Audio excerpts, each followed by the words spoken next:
this internet and the cyber work. One is the loss of privacy. That is a major worry, he says, where the network is concerned. And the other potential problem is not the existence of data in space, but its liability to abuse. So, we are in a very piquant situation of the whole society. Should we have the advantage of these things, or should we shy away merely because of the attendant disadvantages? We have these advantages not only in our personal affairs. We utilize it, we use it on e-banking, e-commerce, and even e-governance. So vital data is likely to be there on the web. Is it not necessary that we should protect this data not only in our interest, in the interest of business, in the interest of industry, and in the interest of the governance itself? Yet another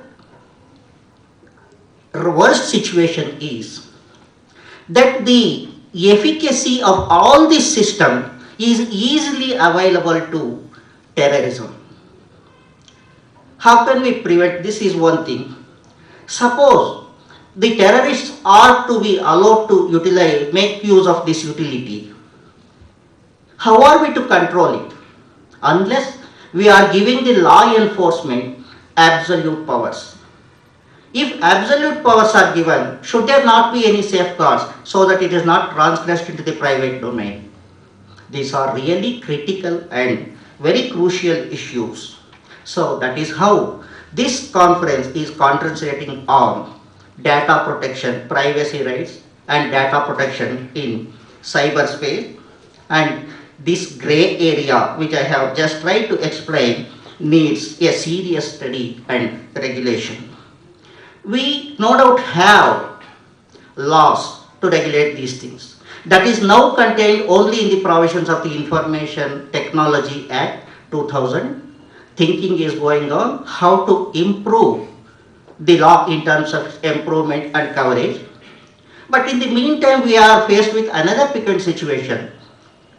Not only that our data is to be protected, but the foreign IT companies which are having their BPOs here in India, they are insisting that the data of their clients have to be protected, and they are not willing to share the data unless India too has an effective data protection law. So it is in this situation that this conference, this seminar needed to be organized. It's a very relevant, critical social issue more than a matter of legal regulation. We have here resource persons very enriched in their fields to enlighten you on many of these aspects. And from KILPAR, we are a government initiative set up for bringing about reform in matters of law and parliamentary affairs. This we are doing by generating awareness on the one hand, promoting higher learning on the other, and inducing research through platforms like this.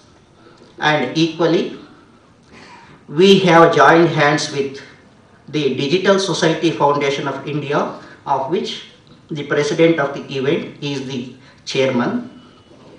The Digital Society is undertaking various activities generally for the benefit of netizens, and it is built on the belief that prosperity of the physical society through a prosperity of digital society is its theme. And equally competent another associate of ours, the KLE Society and its law college here. KLE Society is a veteran institution that is catering to knowledge in an objective manner right from 1916, and it is catering to knowledge in various fields of education through about 187 institutions, of which the law college here is one. And this law college has the distinction of being the 14th among all law colleges in India as assessed in the year 2006. having been established in 1975. So friends, these are some of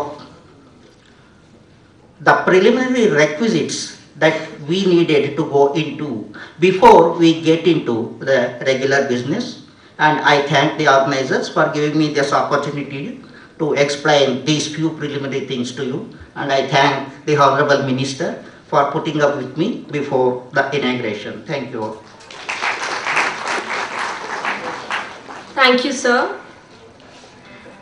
Asatoma Sat Gamaya, Tamsoma Jyotirgamaya, Mrityoma Amritam Gamaya, Om Shanti, Shanti, Shanti.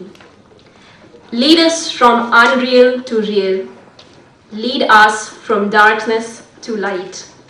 Lead us from death to immortality. Om. Let there be peace, peace, peace.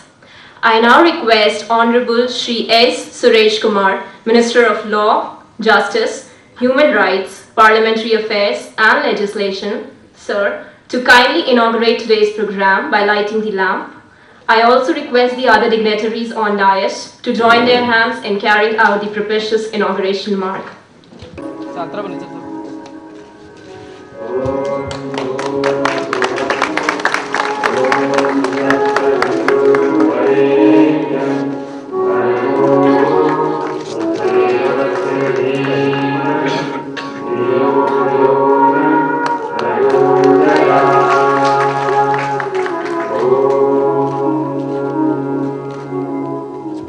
And goes the way.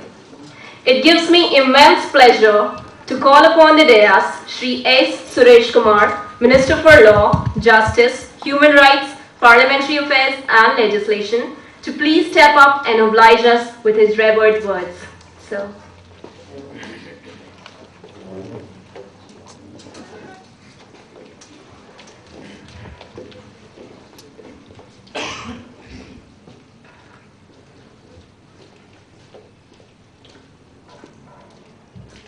ಇವತ್ತಿನ ಒಂದು ದಿವಸದ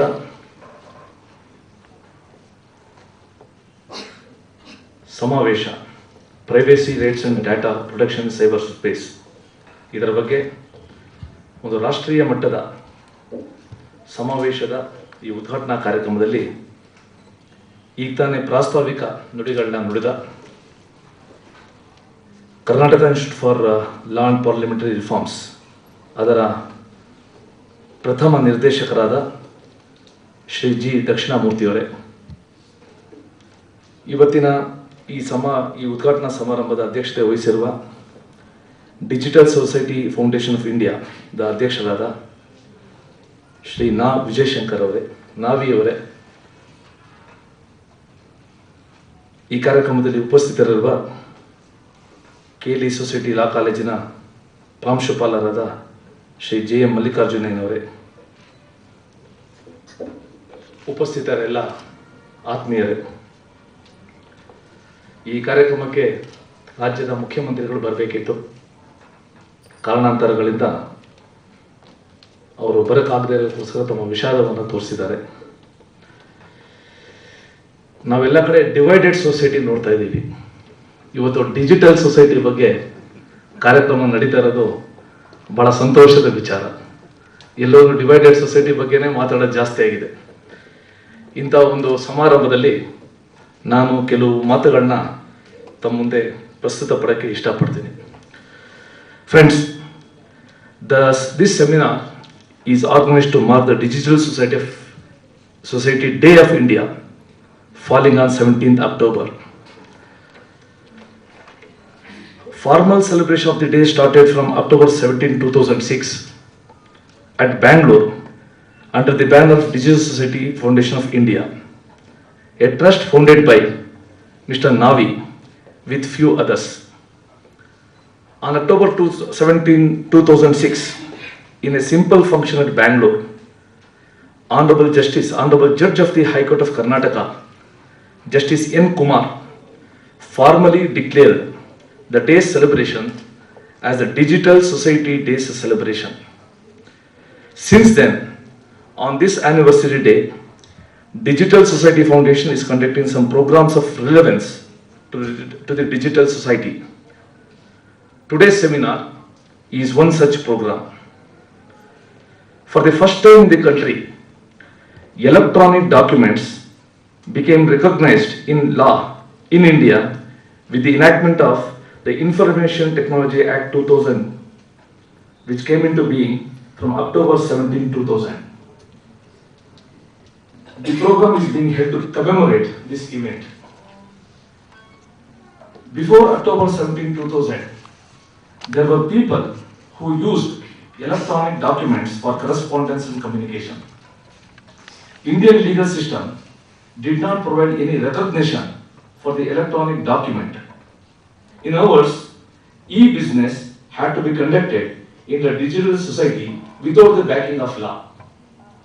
From October 17, 2000, it's possible for any person in India to legally enter into a contract with the use of a digitally signed electronic document instead of a physically signed paper document.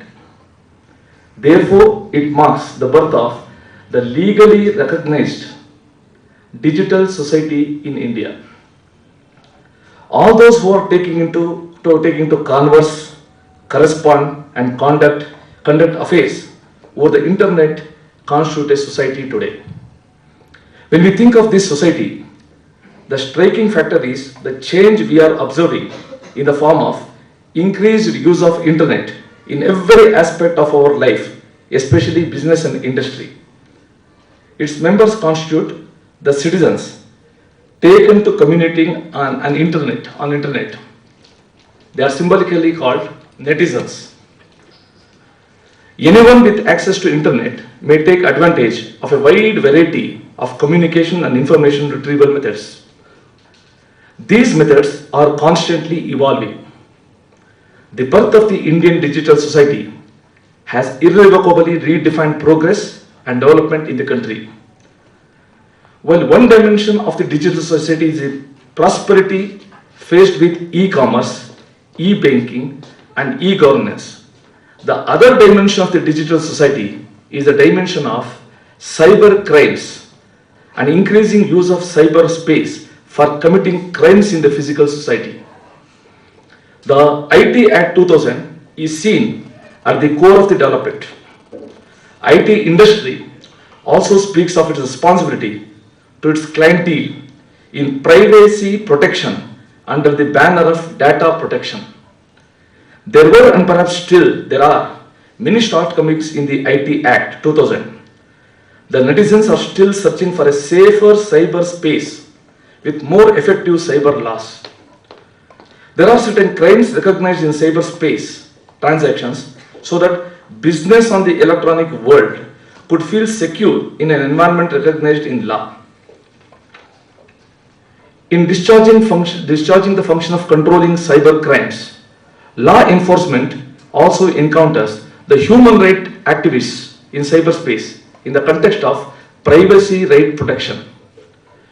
European Union countries and USA have mandated that in order to transfer any data from their countries to India for processing in BPOs, there should be a strong data protection law in India. There is a move to pass an act called the Personal Data Protection Act, which is presently in the form of a bill and pending before the Parliament. For the same reason of providing legislative recognition of data protection, certain amendments are also being made to IT Act 2000 under the Information Technology Amendment Bill 2005. These legislations for data protection are sought to be created even as India is yet to have a basic Privacy Protection Act. Another bill, the Information Technology Amendment Bill 2006, also expects to provide significant protection to intermediaries from being held vicariously liable for cyber crimes. This measure is, however, seen as diluting the due diligence requirements envisaged in the current law and thus could adversely affect investigation of cyber crimes. Hence, democratically minded legislators who value privacy of the citizens consider these laws significant milestones in the legislative history of India. ಇದು ಹೇಳ್ತಾ ನನಗನ್ಸೋದು ಇವತ್ತು ಖಾಸಗಿ ಬದುಕಿಗೆ ಎಲ್ಲ ಕೂಡ ಇವತ್ತು ಪ್ರವೇಶ ಆಗ್ತಾ ಇದೆ. ಖಾಸಗಿ ಯಾವುದು, ಸಾರ್ವಜನಿಕ ಯಾವುದು ಅಂತ ಗೊತ್ತಾಗೋದಿಲ್ಲ. ಈ ಸಮಯದಲ್ಲಿ ಒಂದು ಹೇಳ್ಬೋದಾದ್ರೆ, ಅದು ಪ್ರಸ್ತುತನೋ ನನಗೆ ಗೊತ್ತಿಲ್ಲ, ನಮ್ಮ ಶಾಸಕರೊಬ್ಬರು ಉಡುಪಿಯ ರಘುಪತಿ ಭಟ್ ಅಂತ, ಅವರ ಶ್ರೀಮತಿಯವರು ಡೆಲ್ಲಿನಲ್ಲಿ ಆತ್ಮಹತ್ಯೆ ಮಾಡಿಕೊಂಡ್ರು. ಅದಕ್ಕೆ ಕಾರಣನ ಹುಡುಕಿದಾಗ ಅವರ ಖಾಸಗಿ ಬದುಕಿನಲ್ಲಿ ನಮ್ಮ ಕೆಲವು ಮಾಧ್ಯಮಗಳು ಯಾವ ರೀತಿ ಪ್ರವೇಶ ಮಾಡಿದ್ವು ಅಂತ. ಅವರು ಸೂಸೈಡ್ ಮಾಡಿಕೊಂಡಾಗ ಪೊಲೀಸರು ನುಗ್ಗಿದಾಗ ಆ ರೂಮ್ಗೆ ಉಡುಪಿನಲ್ಲಿ ಒಂದು ಟಿವಿ ಚಾನಲ್ಲು ಆಕೆ ಬಗ್ಗೆನೇ ವರದಿ ಮಾಡ್ತಾ ಇತ್ತು. ಆ ವರದಿ ನೋಡಿ ಆಕೆ ತಡೀಲಿಕ್ಕಾಗದೆ ಸೂಸೈಡ್ ಮಾಡ್ಕೊಂಡ್ರು. ಆ ಪೊಲೀಸರು ಎಂಟರ್ ಆದಾಗ ಹೆಣ ನೇತಾಡ್ತಾ ಇತ್ತು, ಅಲ್ಲಿ ಹೆಣ ನೇತಾಡ್ತಾ ಇತ್ತು, ಟಿವಿನಲ್ಲಿ ಆಕೆ ಬಗ್ಗೆ ಬರ್ತಾ ಇತ್ತು. ಹೀಗೆ ಖಾಸಗಿ ಬದುಕಿನಲ್ಲಿ ಯಾವ ರೀತಿ ಒಂದು ರೀತಿ ದಾಳಿ ನಡೀತಾ ಇದೆ. ಅವ್ರಿಗೆ ಏನು ಒಂದು ಸ್ವಲ್ಪ ಅದಕ್ಕೆ ಒಂದು ಮಾರ್ಜಿನ್ ಕೊಡದೇನೆ ಎಲ್ಲಿ ಹೋಗಬೇಕು, ಯಾವುದು ನಾವು ಪ್ರಕಟ ಮಾಡಬೇಕು, ಯಾವುದು ಬಹಿರಂಗ ಮಾಡಬೇಕು, ಹೀಗೆ ಒಂದೆಲ್ಲೋ ಇತಿಮಿತಿ ಇಲ್ಲದೆ ಆಗ್ತಾ ಇರೋದು ಇವತ್ತು ನಾವು ನೋಡ್ತಾ ಇದ್ದೀವಿ. ಅದಕ್ಕೆ ದಟ್ ಪ್ರೈವೇಸಿ ಆಫ್ ಸಿಟಿಸನ್ಸ್ ಅದನ್ನು ನಾವು ಇವತ್ತು ಗಾರ್ಡ್ ಮಾಡದೇ ಇದ್ದೇವೆ. ಅದು ಯಾವ ಮಟ್ಟಕ್ಕೆ ಹೋಗುತ್ತೋ ಗೊತ್ತಿಲ್ಲ. ಅದು ಬಹಳ ಜನ ಗೊತ್ತಿರೋ ಒಂದು ವಿಚಾರ. Inventions, discoveries and technology, no doubt, widen scientific horizons, but they also pose new challenges for the legal world. We have heard, as Mr. Dakshinamurthy just quoted, we have heard Bill Gates, pioneer in the field of information technology, saying, the potential problem is not the mere existence of information. The potential problem is the abuse that makes me worry. Therefore, the right to privacy in cyberspace assumes importance. The subject of this seminar shares the theme, privacy rights and data protection in cyberspace.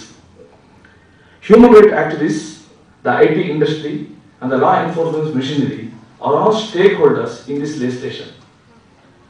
Digital Society Foundation has tried to create a platform for experts from these three different areas to converge on a common platform and debate the provisions of the law as proposed and as desired. ಇವತ್ತಿನ ಈ ಸಮಾವೇಶದಲ್ಲಿ ಭಾಗವಹಿಸುತ್ತಿರುವ list of speakers ನೋಡಿದ್ರೆ ನನಗೆ ಬಹಳ ಸಂತೋಷ ಆಗುತ್ತೆ. Police ಇಲಾಖೆಯಲ್ಲಿ ಬಹಳ ಅತ್ಯಂತ ನಿಸ್ಪೃಹ ಅಧಿಕಾರಿ ಅಂತ ಎಲ್ಲರೂ ಕೂಡ ಗುರುತಿಸಿದ್ದ ಶ್ರೀ ಸುರೇಶ್ ಬಾಬು ಅವರು ಇಲ್ಲಿದ್ದಾರೆ. ನ್ಯಾಷನಲ್ ಲಾ ಸ್ಕೂಲ್ನ ವಿಜಯ್ ಕುಮಾರ್ ಅವರಿದ್ದಾರೆ. ಸಂಜಯ್ ವೀರ್ ಸಿಂಗ್ ಬ್ಯಾಂಗ್ಳೂರು ಯೂನಿವರ್ಸಿಟಿಯ ರಿಜಿಸ್ಟ್ರಾರ್ ಅವರು ಬರ್ತಾ ಇದ್ದಾರೆ. ಡಾಕ್ಟರ್ ಎನ್ ಕೆ ನಾಗರಾಜ ಇನ್ನೋರ್ವ ಪೊಲೀಸ್ ಅಧಿಕಾರಿ. ಈ ಲಿಸ್ಟ್ ನೋಡಿದ್ರೆ ವಿಪ್ರೋಯಿಂದ ಅನೀಶ್ ಶೇಖ್, ಎಚ್ ಪಿ ಇಂದ Rajneesh Sharma, advocate K Sudheer. So ಈ ಒಂದು ಲಿಸ್ಟ್ ನೋಡಿದ್ರೆ ಶ್ರೀಮತಿ ರಾಜಲಕ್ಷ್ಮಿ, ಸೊ ಎಲ್ಲರೂ ಕೂಡ ಇದರಲ್ಲಿ ಯಾವ ರೀತಿ ಅನುಭವ ಇದೆ ಮತ್ತೆ ಅಧ್ಯಯನ ಇದೆ, ಅವರೆಲ್ಲರೂ ಕೂಡ ಇದರಲ್ಲಿ ಭಾಗವಹಿಸ್ತಾ ಇರೋದು ಈ ಒಂದು ಕಾರ್ಯಕ್ರಮಕ್ಕೆ ವಿಶೇಷ ಮಹತ್ವ ತಂದುಕೊಟ್ಟಿದೆ. This seminar therefore has a series of discussions on private rights, the conflicts of privacy rights with the law enforcement requirements, and brings together a panel of experts to think on how to balance the privacy rights with security needs of the country. It is expected that a document containing the views of the experts will also be submitted to the appropriate quarters, that is government, for follow-up after the event. Even as there is a growing focus on law enforcement in cyberspace, as a responsibility of the governments, a question of legislative competence also haunts. Is cyberspace law and order a state subject or a center subject? Or is it in the concurrent list? Is still perhaps a debatable area. For the time being, we are functioning as if it is the responsibility of the state police to maintain law and order in cyberspace, though the digital society in cyberspace does not have either the state boundaries or the national boundaries. This seminar needs to address these issues in their length and breadth. I have before me the schedule of the business session, highlighting the various aspects of the problems. I also see a panel of eminent persons handling these sessions. The outstanding feature of this seminar is the interactive panel discussion on balancing privacy rights, data protection needs, and legal enforcement. I congratulate the organizers of this seminar, the Karnataka Institute for Law and Parliamentary Reforms, the Digital Society Foundation, and the KLE Society's Law College for taking up this issue of current relevance for deliberation.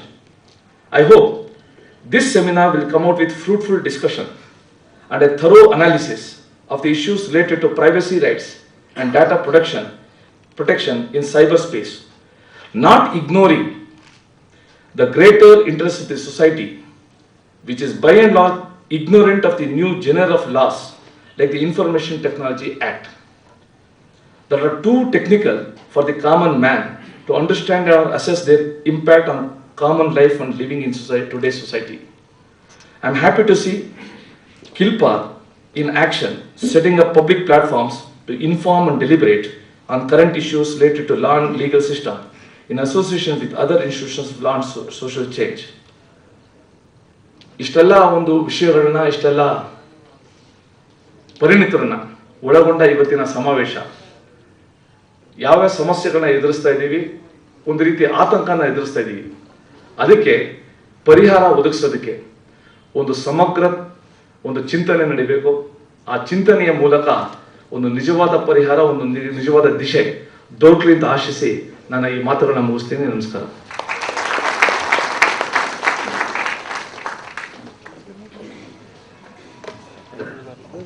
Thank you, sir, for those engrossing words of yours. Mahmoud Abbas aptly remarked, "We cannot build foundations of a state without the rule of law." Indeed. Now, without taking much of your precious time, I request Mr. Navi, Chairman, DSFI, sir, to please deliver the presidential address.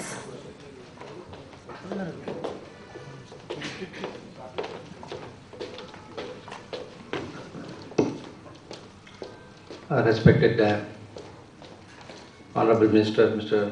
Suresh Kumar, First Director of KILPAR, Mr. Dakshinamurthy, Principal, Mr. Mallikarjunaya, dignitaries of the dais and friends.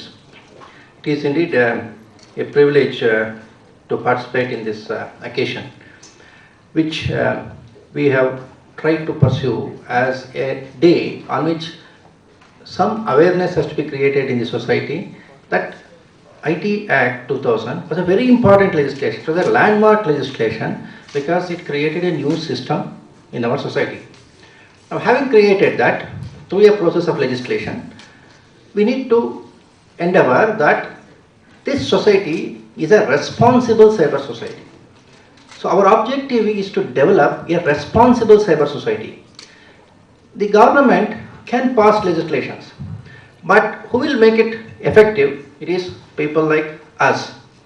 For example, when we were thinking of this Digital Society Day of 2008, what activity we should have, one thing struck us that from today there is a parliamentary session starting. There are two very important bills which are being presented in this parliament. One is this Personal Data Protection Act. Second is an amendment bill for Information Technology Act. Both these are addressing this issue of privacy rights.